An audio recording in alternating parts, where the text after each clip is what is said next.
I'm Ash Pemberton, and this is CNX Podcast, the Chiang Mai community podcast where local businesses, brands, and interesting people get heard. A Chiang Mai resident and someone that likes to walk in nature. He looked Cambodian. He dressed like a gangster, teaching breakdance in his small one-bedroom home kind of thing. Hip hop and hope. What is anxiety and what do I do about it? How does my mind work? Why am I thinking what I'm thinking? How do I make decisions for myself? What are my values? How do I create empathy? How can I look in the mirror and like what I see? Parents will think my kid has a problem. The kids will think my mum or my dad has a problem. Problem is actually just the interaction or the communication between. I'm a huge fan of writing therapy. Our thoughts can go very circular. So we're looking at what's the language? What are we saying to ourselves? Ooh, you should talk to Romi. Working with me is a little bit like having a slap across the face, but having your hand held at the same time. Are you asking me what do I want to be when I grow up? Okay. Guess who we've got today? We've got Romi Grossberg. Thank you for coming and seeing me. My pleasure. Do you remember the first time we met? I do. Pickleball? No, that was the fourth on my list. The first time we met, we were going on what was like a Doi Suthep hiking group. You jumped in my car and we drove to the walking spot. So I now had this image of you as being a Chiang Mai resident and a nature lover and someone that likes to walk in nature. I do like to walk in nature. That was the first time I'd ever joined a group. I thought, I don't know where to hike. Let's join a group. I hadn't been in Chiang Mai probably that long at that point. And yeah, you had a big car and I had a small car and we were driving up a big mountain. So I jumped in your car. I'm glad you did because now I get to know you. Yes. We'd actually crossed paths before then. I don't know if you know when that was. I believe you work at the sanctuary in Koh Phangan. I did. Yeah, and I went there for a week just to get away from everything and everyone. I was determined to be by myself for a week, but I remember seeing you. Okay, you must have stayed by yourself if you didn't meet me. You were there and you were talking to a couple of other ladies, but I was just very insular that week. So I just kept myself to myself. But that now makes me conclude that you are a therapist. Great conclusion. Yes, I am. You also have a history in Koh Phangan. I lived in Koh Phangan for close to 10 years. Oh. So I've been down there a long time. Jolly good. Yeah. Can I tell you about the third thing I know about you and the third time we met? I needed some parenting coaching. I have a teenage daughter who I love dearly, and I was struggling to communicate on a deeper level. And I asked around in my little network, and someone said, "Ooh, you should talk to Romi."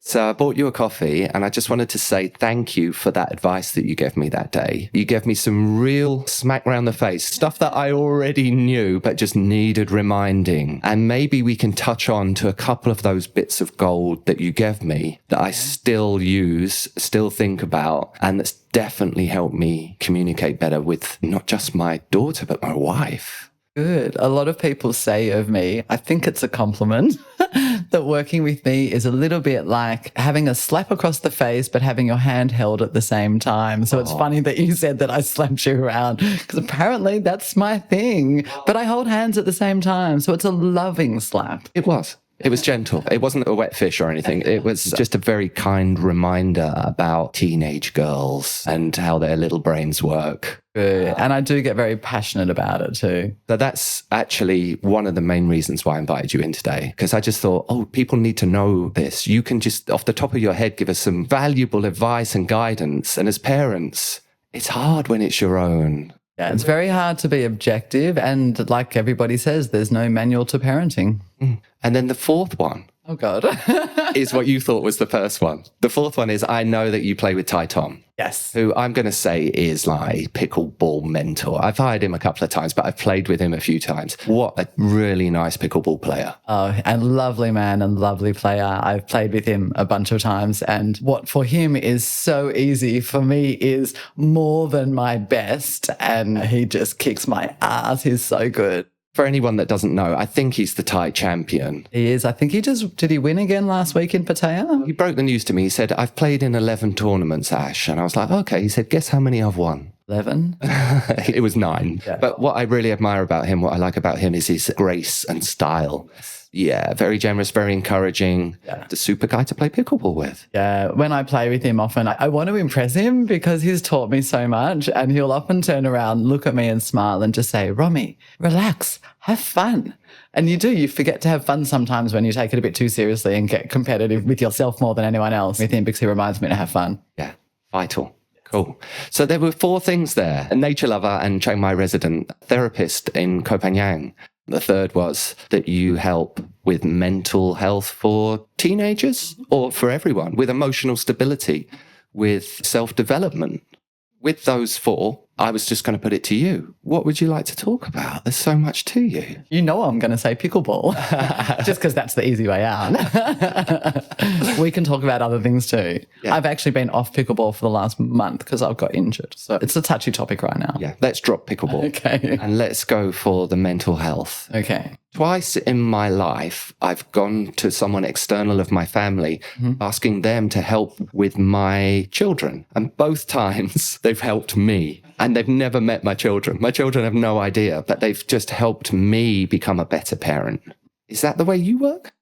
It depends on the issue. I think we need to remember that kids are a product of parents. Whatever we're doing as the parent will impact and affect what our kid is doing. The ideal way to work with teenagers or adolescents or someone's kids is actually the kid themselves, the parents, and the school. If you can do a 3-pronged approach, then everything's amazing, because in a kid's life, they've got themselves, they've got their school, which is where they spend most of their time, and then they've got how they relax and interact at home. So if you can actually address all 3, then that's the ideal situation, actually. Wow. Not so easy to do, because you've got to get into schools, you've got to get parents on board. Not all parents want to get on board. Sometimes they might want their kid to go to counselling, but they don't necessarily want to learn. Often parents will think my kid has a problem, and often the kids will think my mum or my dad has a problem. But sometimes the problem is actually just the interaction or the communication or the misunderstanding between. So you kind of want to look at it from all the different angles. Have you worked in schools? I've done different things. In different countries, I've either worked with the students themselves, sometimes as a one-off workshop, sometimes as like a 3-month program. I've also done parent night at schools where all the parents have come in. I've done professional development with teachers of adolescents, so all sort of high school teachers, professional development around understanding mental health of adolescents. That's been really fantastic, because the teachers will often come up to me at the end and say, we didn't know what to look for, or we didn't know what our role was, or we knew something was up, but we didn't get it. So that's, I think, really effective. If you can educate all of the staff, then everyone's on the same page and they understand what to look out for, what are the signs, what's happening. Even understanding in terms of psychology, the developmental age of adolescence. Every age group has a different thing going on in terms of psychology. And if we don't understand that for starters, then how do we know how to work with them? So I love doing that kind of stuff, professional development in schools. So I've done it in lots of different ways and been to a lot of international conferences around Australia and Asia, working with teachers and working with schools. And most recently, actually, at the beginning of this year, I was at South by Southwest EDU in Austin, Texas, which was crazy as an Australian in Texas. That was wild. And I went there as an adolescent mental health mentor. So I met one-on-one with people in Texas, with people from all around America, and which was incredible. You've got thousands and thousands of mostly Americans coming together to talk about adolescence and education and mental health and well-being, and with them gun violence and stuff like that, because it's America. But amazing what a spectacular experience to do on such a big stage, such a high level. Yeah, this was my point. I know that's a massive stage. Yeah. I loved telling Americans that I was going, because if I said it to my Australian friends or English friends, they're like, oh, okay, you're going to a conference. And then I'd say to an American, oh, I'm going to South by. And they're all like, oh my God, that's amazing. That's like the biggest thing in the world. And then I could get all excited with them, which was super cool. Just tell us a little bit more about what you did. You said 1-to-1, but then you went the big stage. No, I didn't present on the big stage. That's for like the super famous people. I'm not super famous yet. The mentorship program is, there's a room of different mentors, and I was one of them. People come to have one-on-one sessions with you. Sometimes it's a teacher or a parent. There was a few parents that just came, because anyone can attend South by.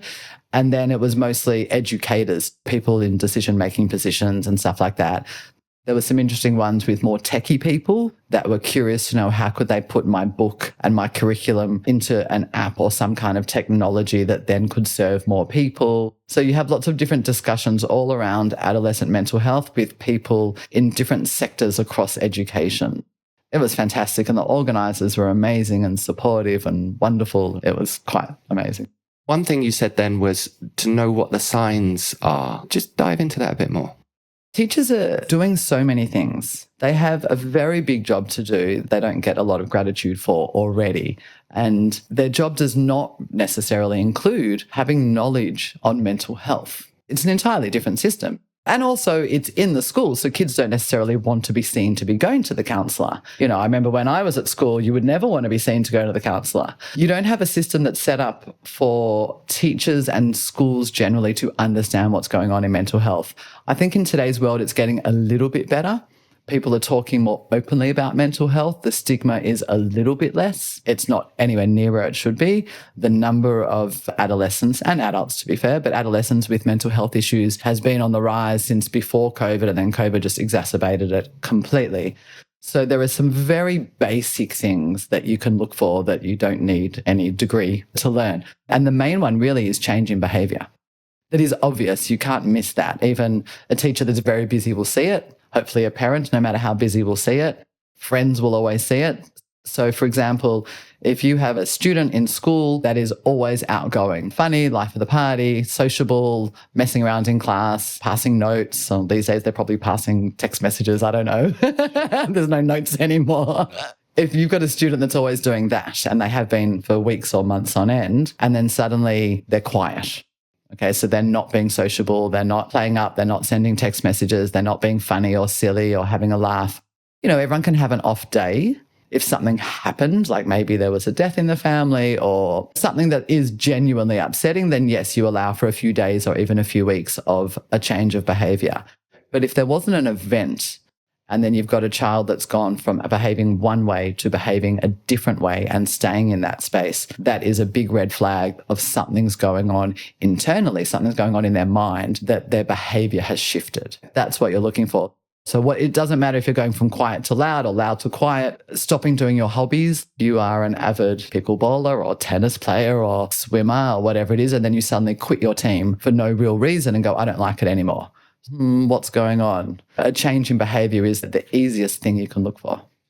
I can totally relate to that. It actually takes me back to when I was about 13 and my behaviour changed. Okay. I was pretty well behaved, and then I just started behaving really badly and just really not caring about work.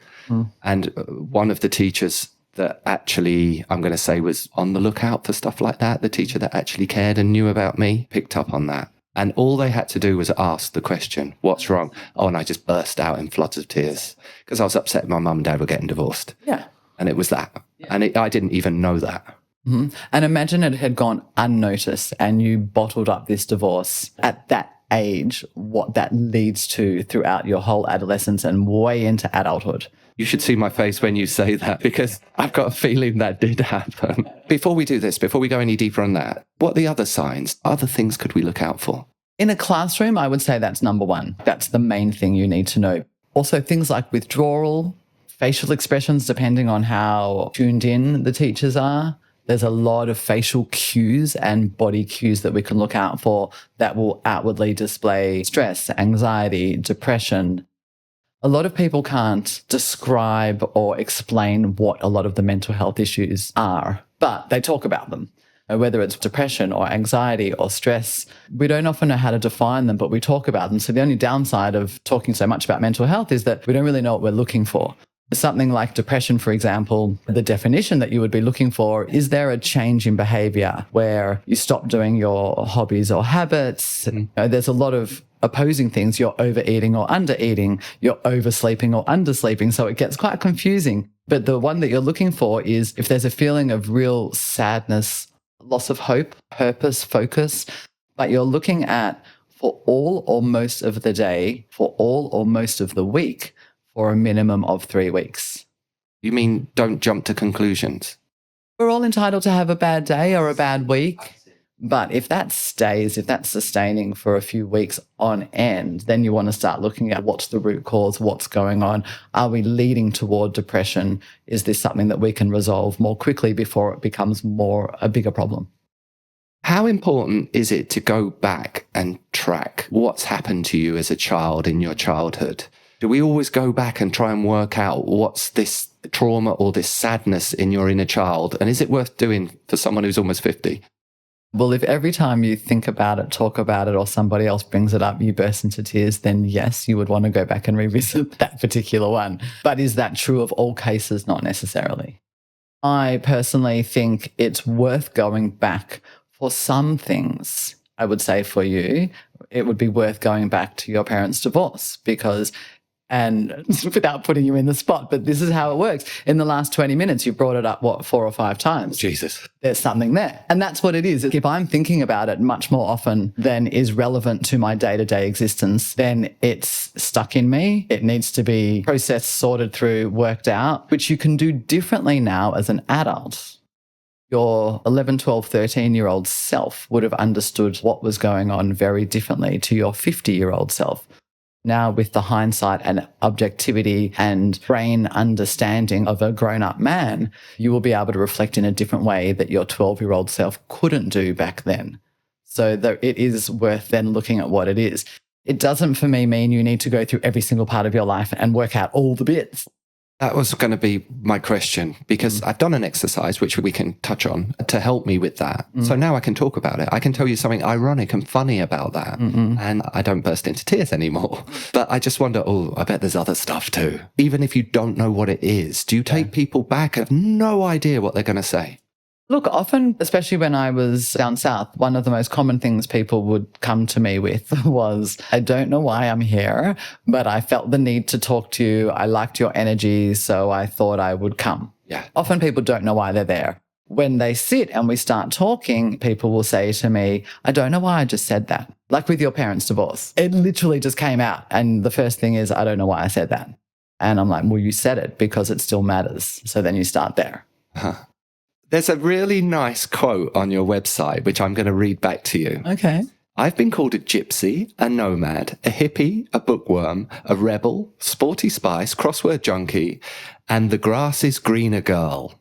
And then you put at the bottom, I'm going to paraphrase, I think I'm all these things. That's good. There's a lot to you. I knew that already. But there's one big one here that I actually don't really know. And I wonder if you could shed some light on it. For almost 20 years now, I've been a holistic counsellor. What's a holistic counsellor? I wouldn't say I coined the phrase, but I call myself a holistic counsellor. It's interesting when I look at the therapeutic world because people normally like to identify maybe by their qualification. We're all doing counselling, whether they're a psychologist, whether they're a psychiatrist, a social worker, a counsellor. For me, holistic counselling is very interesting, and it started because I work in always international settings. The way I look at it in terms of holistic is that our nationality, our culture, our religion, our family, our society, all of these things play a role in how we grew up, what environment we grew up in, how we think, how we act, how we react, how we behave. Even if we rebel against it, even if it's my family was religious or whatever it is, or traditional and I'm not, that's still an act against the religion, whether it's for or against. So all of those things do matter to influence how we grow up and how we think. Holistically, you want to look at all of these things and also recognizing that we're multidimensional people. I'm not just going to look at just your mental health or just your physical health or just your spiritual health. I'm going to look at all of you. And also from a therapeutic perspective, from my angle, it also allows me to do whatever type of therapy I think is relevant for you and whatever type of therapy I think will work best, whether it's CBT, like cognitive behavioral therapy, whether it's narrative therapy. Sometimes it's meditation, whether we're talking about mindfulness. And a lot of them are actually combinations like mindfulness, integrated cognitive behavioral therapy. Some sort of pull together, some pull apart. But it's about me being allowed to go into whatever therapeutic model I think will work for you. The counseling is almost always the same, but the language changes. For example, if I'm working with a 30-year-old, fairly spiritual, hippie kind of woman, I can talk about chakras and meditation and mindfulness even and stuff like that. And I can talk about mindfulness in almost a spiritual perspective. If I'm working with, say, a 50-year-old male that's not particularly spiritual and doesn't really believe in that kind of thing, I can do the exact same things without ever using the word meditation, chakras. It'll be the same information, but the language gets switched, because if I'm talking to you about meditation and you don't believe in meditation, then I might as well be banging my head against a brick wall. And you won't receive my information because it's not something that you care about, you know about, you're interested in. That's just your skill set, that counselling or therapy. And I don't really know the difference between the two, if there is a difference. You deliver that in a way that they understand. I totally get that.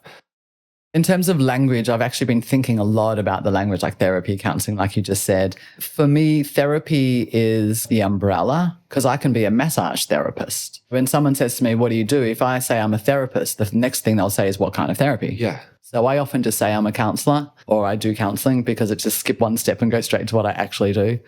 Earlier, you listed a few of those different types of therapy you deliver. Could you tell us a few more? Because they were all words to me. And put some names on them and give us an overview of what they mean.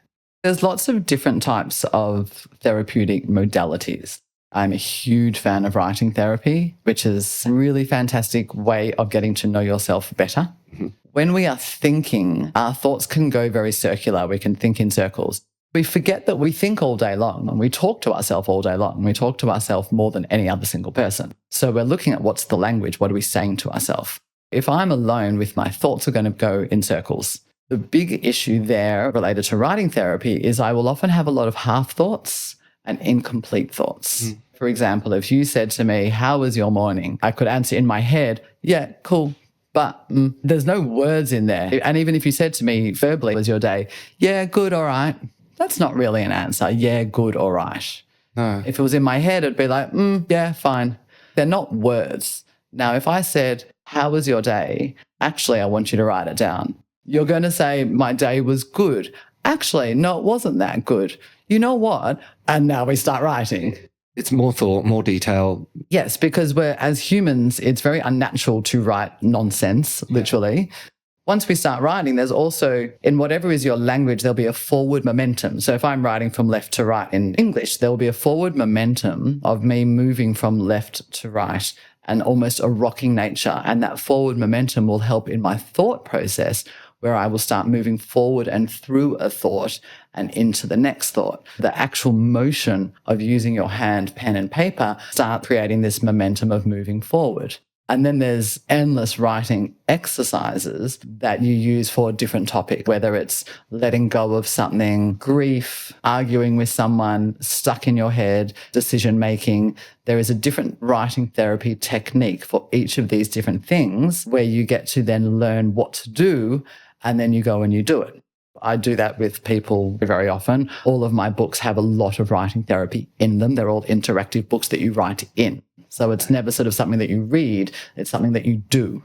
You had explained that really well. Oh, good. Thank you. It makes perfect sense to me, and I can see how that is incredibly valuable. Writing therapy. I get that. Yes. Any others?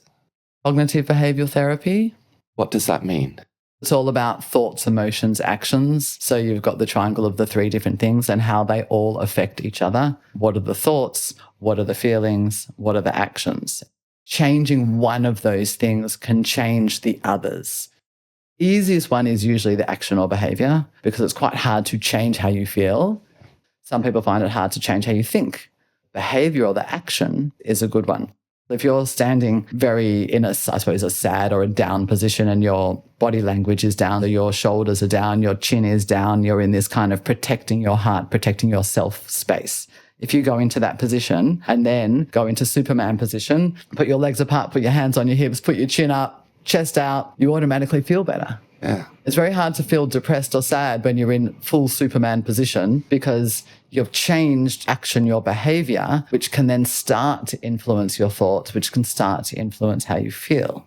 And I'll do that if I'm feeling really down and maybe I have to go to work or I have to pump myself up or do something. I'll either put on a fantastic song that gets me up and dancing, changes my behavior, changes my mood, changes my thoughts. I'll do Superman pose. I'll do a shake, literally a body shake, and shake it off. Same like they do at sport. If you're a sports coach and there's a kid that's having a bad game and they kicked a ball and it went awry or whatever happened, a coach or a mother might say, shake it off. Yeah, that's true. And they do that at the elite level. Same thing, shake it off, literally have a shake. There's all these very micro things that we can do in a split second that we're changing our behavior, which can then affect how we think and how we feel. Ooh. Obviously, that's not for deep depression and deep anxiety, but that's the very basic of things that you could do if you had a meeting in an hour and you were in a different weird kind of space. You could just do that and then move into your meeting quite easily. These are all micro things we can do in the day. I like that. Even just hearing about, I think, I could just do that for myself. 100%. Yeah. I think what I'm most known for in terms of my work and in terms of being an author is that I can make seemingly complex issues, break them down into bite-sized, easy things that we can all do today. I'm not giving you a 10-year plan of if you do this in 10 years, you might be able to do that. And it's not going to change your whole life right now, but it's going to help you in the day-to-day. And in the day-to-day, when they start getting better, then that does have a knock-on effect also. It totally depends on what's wrong and how deep-seated the issues are also. Is it fair to call they're the tools of your trade? And did you have to study to be able to deliver? Yes. What sort of studying have you done in the past? My first degree was in social science back in Australia, where I think I majored in law and minored in sociology. I learnt a lot. I can see now as an adult looking back. I finished school young, so I was 17 when I started doing that. What did I care at 17? I wanted to be at the pub. I got through it, but I didn't care about it. But I'm glad that I did do it because it meant that already I was getting into in Australia, in a more postgrad world where I could go back to university in a different way because I already had that graduate degree. But after I did that, I was actually a sports teacher and a photographer. Okay. So I had a bit of a hiatus into different careers. Funnily enough, when I was a sports teacher, that I would often say to the schools, give me your worst team. And I did that because I don't know where it came from or why I noticed it, but I did notice that if you can teach a kid to throw a ball, catch a ball, run, be healthy, fit in, you can save a lifetime of bullying. How to feel comfortable in their body and how to play the sport at a level that is reasonable and where you feel respect for yourselves and you're respected by others. And I did it outside schools also. I would take the worst team and I would take them through to finals. Then I went into photography and I became a photographer and ran my own business for like 8 years. And I would lecture in photography back at a photography school in Melbourne. And again, I would say, give me the beginner's class in how to understand the camera or studio lighting. Because I remember when I learned the basics of the camera, finding it really confusing. It's a lot of maths, apertures and shutter speeds and light meters. And the way I learned, and this is back before digital, was we used manual cameras. And then when I went back and taught, I would take everyone's camera, flick it to manual and tape it down. I knew how to teach it because I know how I learnt it. And I found it difficult at the beginning to learn. I think over my lifetime, I've always loved teaching people how to do things that seemed complicated or seemed like they couldn't do it. And I'm like, of course you can. I guess it was somehow in my blood, I don't know, before. And so that was all after my first social science degree. And then I actually went back to university. I went, let's formalize this into actual skills. And I went back and I did social work in Melbourne. Okay. And so that's not studying, that's hands-on social work. Both, studying. Studying. No, I went back to university. Study to be a social worker. Mm-hmm. And again, social work means something different in most countries. It definitely does. Yes, because I looked it up because I was wondering what it meant in different countries. I met a social worker here from the UK. I thought, I wonder what that means for her. And then in America, there's a different hierarchical system and there's different language around all of these words. Even Australia, America, UK, because I looked them all up. Yeah. And I don't often talk about what degrees I have or what qualifications I have. Because of the way it's labelled in different countries. Yeah. Social work in Australia is very counselling based, obviously. Everything is around counselling, big focus on mental health counselling, all the different aspects of mental health and the DSM-5, which is the diagnosis tools in psychology, how the brain works, all of that kind of stuff. I did drug and alcohol also. Then you look at aged care, child protection, working with young kids, working with adolescents, working with adults. So you actually cover all the aspects that you would need to cover to do counselling in any area. And you also cover things like policies. I like social work in Australia because it actually covers everything that you'll ever need to know in terms of the counselling arena. So, and in Australia, my first few jobs were working in homelessness, mental health and drug and alcohol, all three in one job. I learned a lot working in those three areas all at once, and I was very fortunate to have such incredible supervisors and mentors. Right. And it's so important. I learned so much from the people that I worked with, from the teams that I worked in. It gave me a lot of confidence. And then I started getting into community development stuff and went back to university again. I was doing my master's in international public health, which made my brain hurt on levels I didn't know were possible. Okay. Like biostatistics and epidemiology, a lot of science, medicine, math, things that are not necessarily my strong points. That was more humanities. That was very difficult. And I went back because I was really interested in community development work and how do you work in communities and create actual change. So rather than say counselling a person, how can you work in a community and really create change? Creating culture change in a school, it's the same as creating culture change in a community. Because I was so fascinated with that, I spent 6 months in India on a World Health Organization project looking at rates of depression and suicide in the outcast colonies in the villages. I lived out there. I worked in Vietnam. I spent 3 years in Cambodia. So I did a lot of work around that. So when I was doing my master's in it was actually when I got my last job and was posted to Cambodia, which is how I ended up there. And the intention was I was on a 2-year placement in Cambodia to run an organisation called Tiny Tunes. And that's a hip hop centre working for street kids. We're out in the slums and looking at mental health, emotional health, hygiene, HIV, drugs, sex, everything. It's an all-inclusive centre working mostly with gangs and victims of violence and poverty. Wow, you have this vast experience and well-educated on your subject. You're also an author. Yes. Tell me more. How many books you written?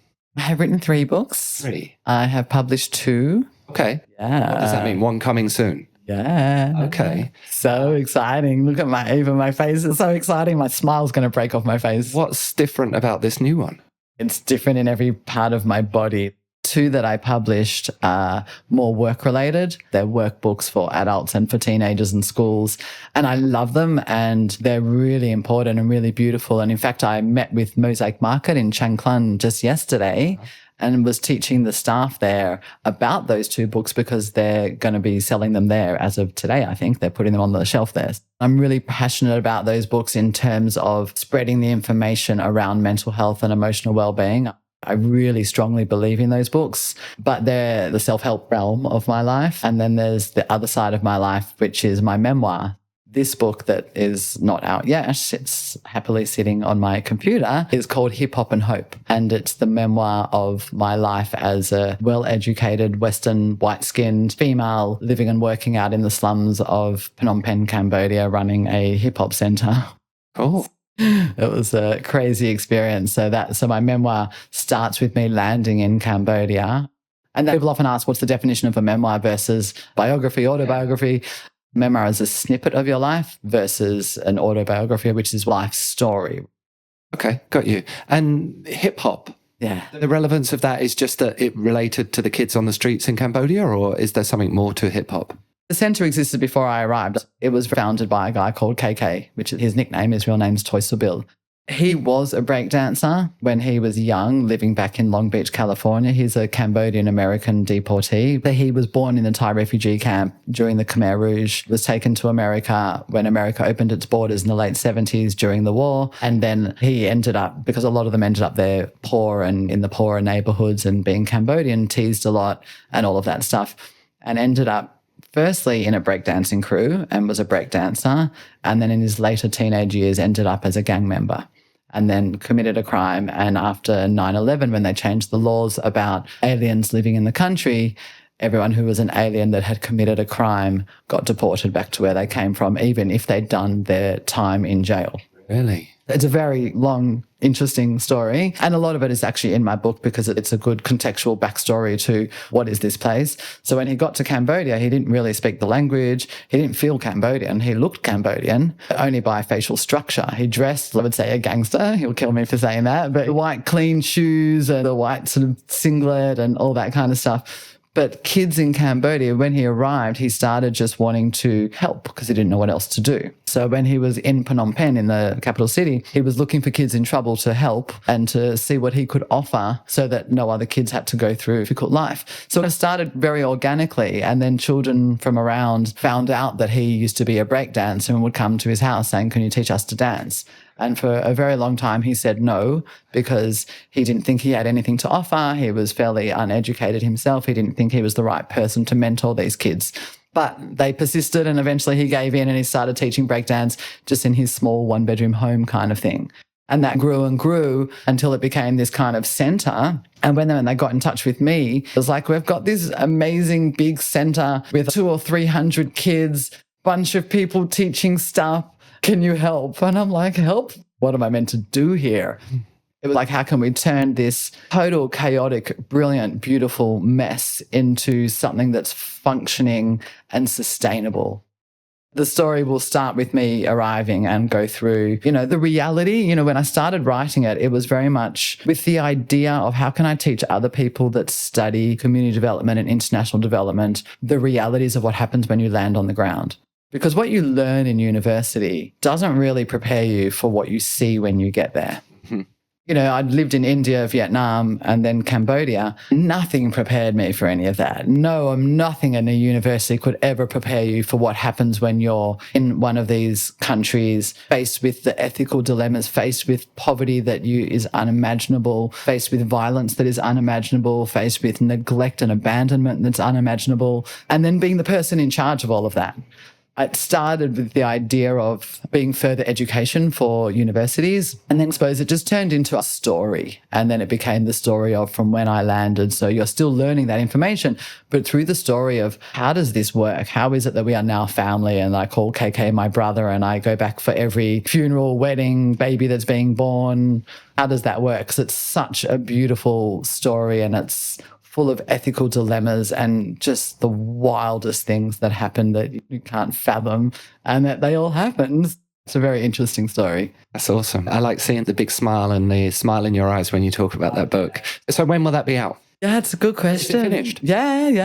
It's ready? 10 years. 10 years that took me. You're serious? It took 10 years to write? 10 years to write, edit, polish, finish, 10 years. Wow. There you go, people. If you're listening to that, don't give up on your dreams of writing a book. Yeah, 10 years is normal for a novel, like for a book, different from, a self-help book that was more work-related. Yeah. So I remember at the beginning asking people, how long does it take? And when they said, how long's a piece of string? Or they said 10 years, and my first thought was, what's wrong with you people? Just go and write the bloody thing. Like, seriously. I didn't understand. And look, there's been a lot of times along the way where I've declared that it's finished. I finished, it's 116,000 words. And everyone's like, really? And then I finished, it's 112,000 words. I finished. I kept announcing to the point where my friends stopped listening to me. But now it is finished. I've been through 3 different editors. You want to really get to know your editors, American editors, Australian editors, polish it to be the absolute best, cleanest, best, most riveting, beautifully written story. So the book is ready. I'm now looking at things like the book cover, how do I want it to look? And it's also how do they want it to look? Tiny Tunes, like KK, what do they think? It will be in discussion also that they love it, that they're proud of it. It is important that everyone is on the same page and everyone is happy. So I'm sort of doing it a bit slower to make sure that every step of the way we're all on the same page. Yeah, thank you. You've given us insights as to some really great work that you've done, and you clearly care about people and want to help people. What would you like to do in the future? If nothing was holding you back, if schools were open to you, if people were acceptant of your books and your wisdom, what would you like to say? That's the project I would like to do. That's the impact I would like to have. Are you asking me what do I want to be when I grow up? It's a beautiful question. And as you listed different things, It sparked a thought in all different aspects. I didn't know I had so many thoughts on the matter. In relation to my memoir, I would love it to be huge. I just want it to be really well received across the world. That would make my heart sing. It's such an important part of me, my book, Hip Hop and Hope. So that's in that aspect. I think with my books that are already published is the 5-Minute Guide to Emotional Intelligence. And that's a journaling style book that teach you how to do self-inquiry and self-awareness through 5 minutes of journaling every day. And there's a 30-day challenge of prompts. So every day you can actually answer a question for yourself. There's that one. And then the yellow one is called The Key. And The Key is a social emotional toolkit for teens. Very much a guidebook in mental health, emotional health, social health, spiritual health. And it's a very much a step-by-step guide to what is anxiety? How do we feel it? What do we need to do? And then there'll be questions. So what are the steps you need to do? So it's very much a step-by-step teaching tool. Does it need a teacher? Does it need to be led? Or is it just something that I could give a teenage girl and say, here you go, there's your present? You could give a teenage girl and say, there's your present. First edition was very much I needed to teach it. And in Australia, I went to one of the top school in Victoria and I taught it myself for 3 months to 12 and 13-year-olds. And then I did feedback and edited it so that anyone could teach it. Any teacher with zero knowledge of mental health, zero knowledge of anything. Maybe a 12 or 13-year-old might not get all the concepts, but from 14, 15 up, absolutely. I also have a lot of adults that buy it saying, I never learned these things when I was younger. I've thought about revising this particular book for adults, just changing the examples from school and class-based. So why I bring them up is the yellow book, The Key, when you say, what do you want? Yeah. When I wrote that book, my dream probably was a bit like Hip Hop and Hope. My dream, and I was so serious about it, was I want this in every single school across the world. I want every student, every young person, every teenager, every adolescent worldwide to have access to this book. If every teenager learnt what is anxiety and what do I do about it? What is depression and what's the difference between depression and sadness? How does my mind work? Why am I thinking what I'm thinking? How do I make decisions for myself? What are my values? How do I create empathy? How do I talk to my mum and dad? How do I respond to my brother and sister? How can I look in the mirror and like what I see? It covers everything. And if every single teenager, I always said I want to work myself out of a job. If I have no adults to do counselling with, it's because I did my job on the book, The Key, and every teenager doesn't need a counsellor because they got their shit together, because they learnt it young enough before, like you said, with your parents' divorce. If you'd learnt it then, you wouldn't need to talk about it today. That for me is the dream. It's a hard dream to keep alive because a lot of schools are not that interested, which is devastating to me. That makes me want to cry, because if mental health is not a priority in your school, then I don't know what is. You shouldn't have had to come and invite me for a cup of coffee, because those things should have been taught to your kids at school and should have been taught to you when you're at school. And the fact that neither you nor your children nor your wife have learned any of these things means it's not being taught. And because that's quite difficult to get into schools, I can't just add a subject, which is why I then moved more into professional development and let me teach your teachers. I've done that in a few schools here, and I've done that in quite a few schools down south. I've done it in a lot of different parts of Asia. I've done it in Australia. I even did an online one recently to Cambodia, and that was working specifically with the counsellors. You know, we always need professional development. We don't know everything. I attend lots of professional development still myself, and I hope they're doing amazing professional development. I don't know what they're doing. I can't say that I do, but I hope to God that mental health and emotional health and this kind of training is somehow being prioritized so that our kids get what they need. Awesome. What I like most about your answer there was that your initial response was like, I want every child in the world, every school in the world to learn this. But what I liked about it is you've actually done something about that. You've actually written the book that allows that to happen. Yes. I like that. Does that make you free of anxiety? You seem to be quite proactive with your goal, with your ambition. I'm proactive in the areas that I understand. I know how to write a book. I know the topic back to front and inside out in every which way. Where my anxiety kicks in is, we were talking about it off air, I have no technology skills really. I'm not great with technology, marketing, social media. So there are days where I sit at home and think, well, if it's not in every school, it's because I haven't done that part and I don't know how. Okay. Listen, people out there, listeners, this is the whole beauty. This is what I actually strive for in this podcast. It's like connecting people. There's so many interesting people and there's so many talented people in Chiang Mai. It's not possible that you would be able to do everything. You're not going to be the publicist, the writer, the author, the teacher, the marketer, the social media. It's too much for one person. So I just hope that what we get as a minimum out of this is more exposure for the work that you do. And the fact I now want to pick them up. I want to see what they could do for me and my family. I want to introduce them to our school. That's what we get from this, because I think you've done a really good job. I really love your work. I've really enjoyed this interview. If you want to help get the book, The Key, into the schools, what I have learned from experience here is it's the parents. Teachers don't have the power, unfortunately. The higher up people, I don't have access to them. But for me, when even 2, 3, 4 parents go to the school and say, why is Romi not running professional development on The Key in your school?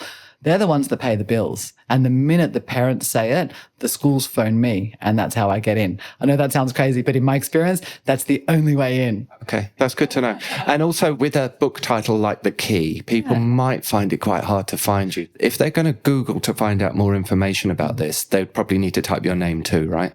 Romi Grossberg. Yes. The Key. The Key. The Key, a social emotional toolkit for teens. But and if it's a big yellow book, you know you've got the right one. Yes. Oh, Yes. Thank you so much for today. My pleasure. I've really enjoyed it. A lot of fun. Next time we'll be either hiking or playing pickleball. Who knows? Actually, I'm more of a pickleballer. Yeah, me too. Cool. Thank you so much, Romi. Pleasure. Thanks, Ash.